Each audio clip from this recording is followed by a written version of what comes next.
Finally, President Buhari submits list of 43 ministerial nominees to Senate. Lawmakers suspend recess to begin screening of prospective cabinet members tomorrow. House of Representatives sets up an ad hoc committee to interface with the executive on ways to end the continued protests by members of the Islamic movement in Nigeria to summon security chiefs over the issue. CBN Monetary Policy Committee retains interest rates and other parameters as the Apex Bank announces plan to ban importation of milk. Says Nigeria spends $1.5 billion bringing the product into the country. And former UK Foreign Secretary Boris Johnson is country's next Prime Minister as Conservative Party members elect him as their new leader. On business news tonight, Nigerian National Petroleum Corporation signs a $3.15 billion financing and technical services agreement with its partners for the development of oil mining lease 13. And on sports news tonight, the Tigers of Nigeria crashed out in the round of 16 of the maiden FIBA African Basketball Championships in Bamako, Mali.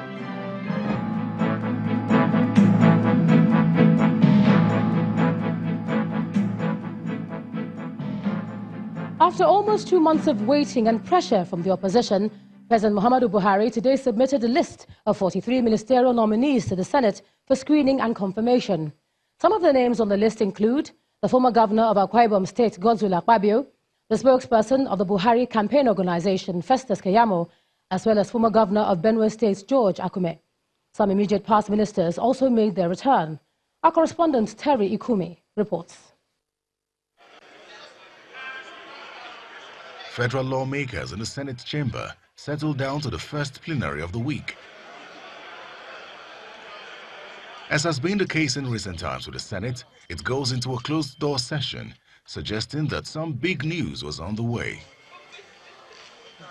And that big news is confirmed moments later as the President of the Senate reads the long-awaited list of ministerial nominees as sent in by President Muhammadu Buhari. Confirmation of ministerial nominees. The list comprises 14 ministers from the last cabinet.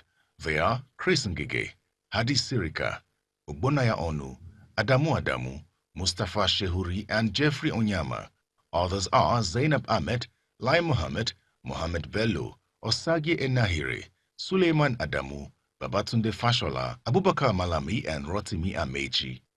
As against 36 ministers in his last cabinet, President Buhari has opted for 43 this time, with notable names like Godswill Akpabio, Timi Presilva, George Akume, Rauf Aregbesola, Festus Keyamo, and Gbemisola Saraki.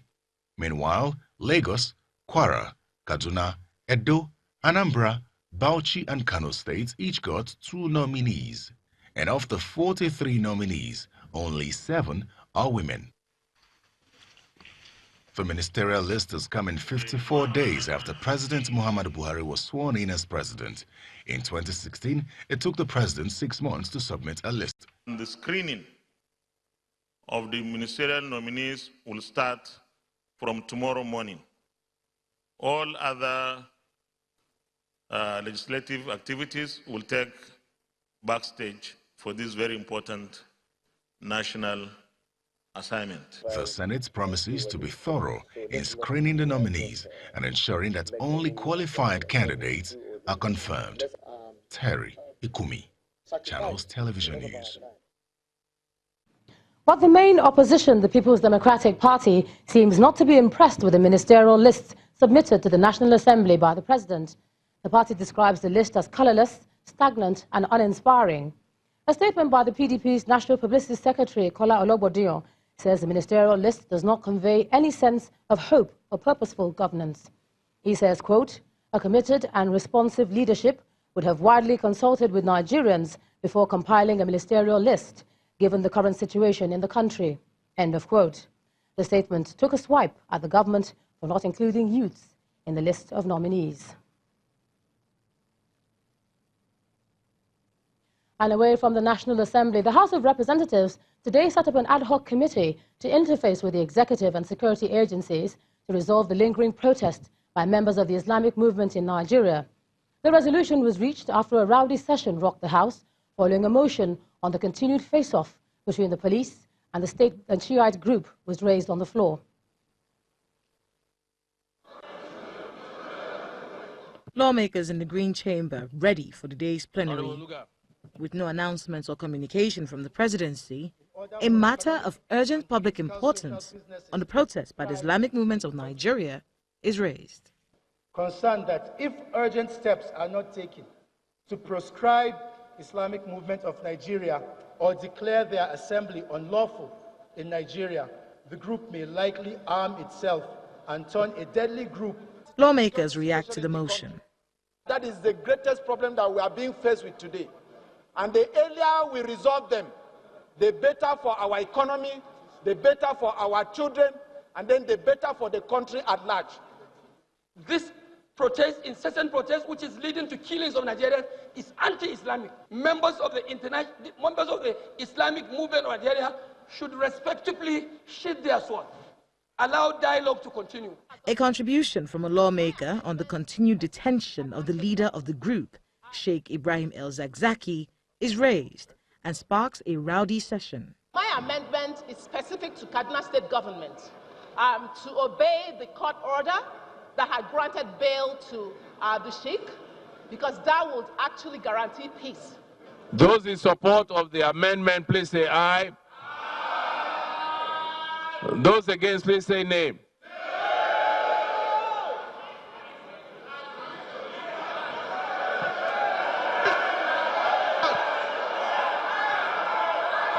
The speaker attempts an unusual voting method. I'm going to do the division right here and now. Those who are for the motion of Honorable Linda, please occupy the first 2 rows here. Those against, the second 2 rows here.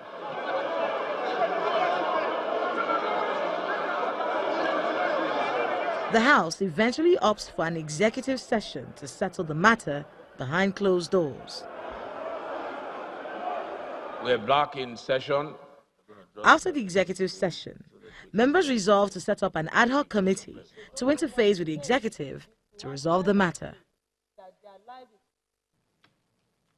Now, staying with the violent protests by the Shiites, the president has condoled with Channels Television's management and the family of Precious Owolabi, a National Youth Corps member who died from a gunshot wound sustained during a clash between members of the Islamic movement in Nigeria and the police.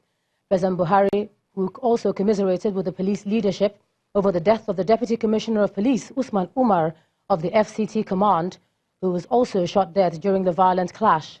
President Buhari expressed his condolence in a tweet on his official handle at M. Buhari. He said, "I most deeply commiserate with the families of Precious Owolabi, an NYSC member with Channels Television, and Deputy Commissioner of Police Usman Umar of the FCT Police Command, who died during the violent protests by members of the Islamic movement in Nigeria in Abuja yesterday." End of quote. The president also reassured Abuja residents to go about their lawful activities, adding that law enforcement agencies are taking actions to safeguard the nation. Meanwhile, the President of the Senate, Ahmed Lawan, says he's sad over the avoidable loss of lives in Monday's violence. Senator Lawan made the comment while expressing his condolences to the management of Channels Television on the tragic death of Precious Owolabi. He says it's a tragic that a brilliant life and professional prospect was abruptly cut short in a manner that diminishes us as citizens of a democratic nation. Meanwhile, the chairman of Channels Media Group, Mr. John Momoh, is asking that an investigation be opened into the cause of death of Precious Owolabi, a Youth Corps member serving with Channels Television. The little Owolabi was hit by a stray bullet while standing at a distance away from the scene of the protest. While condoling with the Inspector General of Police, Muhammadu Adamu, and members of the force during a visit to the force headquarters on the death of the Deputy Commissioner of Police, Usman Umar, Mr. Momoh said it was extremely important that the ownership of the bullet, which fell Precious, be established, as it would help bring closure to all concerned. In his response, the police chief also extended his condolences to the management and staff of Channels Television, adding that he had asked the DIG in charge of criminal investigations to take over the case and identify those who used firearms in the course of the protest.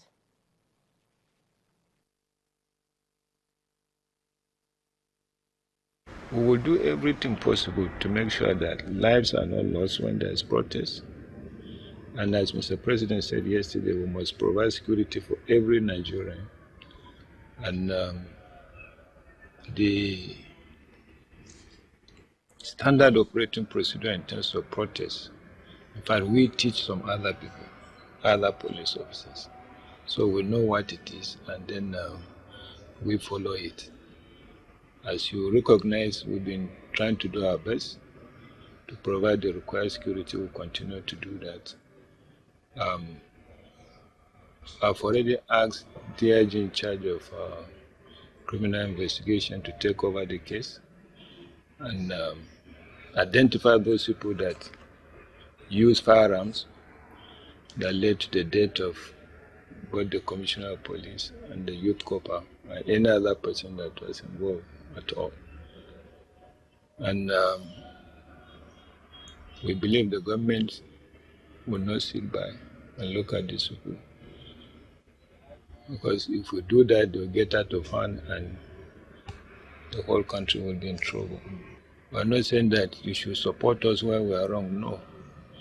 But let the members of the public know that what these people are doing is not right. Nobody is preventing them from protesting, but you don't go out to injure people because you are sending a message. In the meantime, the body of the slain corps member has been moved from the National Hospital in Abuja to Zaria ahead of his burial in Kaduna State. The Director General of the National Youth Service Corps, Brigadier General Shuaibu Ibrahim, paid his last respects to Mr. Owolabi as his body was being moved for the homeward journey. Fellow corps members also paid their last respects to the 23-year-old Precious Owolabi.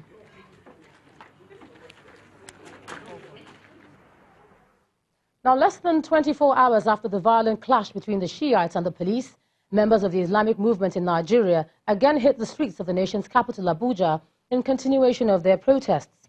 Business activities were brought to a halt in the Banex area of Wuse 2 as the Shiites continued their face-off with the police. Policemen thereafter came in their numbers and chased the protesters who are already running away. Many passers-by were seen with their hands raised while police officers conducted a stop and search. Traders had to close their shops for fear of being hit by stray bullets. Normalcy has, however, returned to the area after about 2 hours, with the police giving residents the assurance of safety in the area.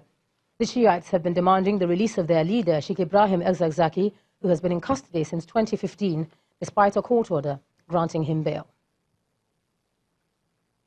And staying with the Shiites' protest, counsel to the leader of the Islamic movement in Nigeria, Mr. Femi Falana, has been reacting to the violent clash between the police and the Shiites.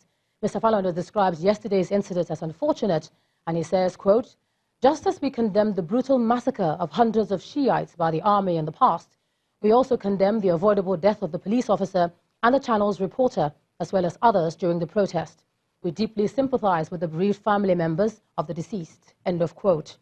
Mr. Falana is, however, asking the federal government to enter into dialogue with the Islamic movement in Nigeria with a view to finding a solution to the crisis between the Sunnis and the Shiites.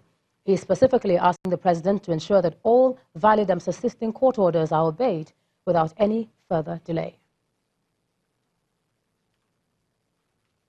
In part 2, after the break, we'll examine today's decision of the CBN Monetary Policy Committee and its implications. We have an economist and the CEO of Financial Derivatives Company, Mr. Bismarck Rawani, to discuss this. That's in a moment. Stay with us.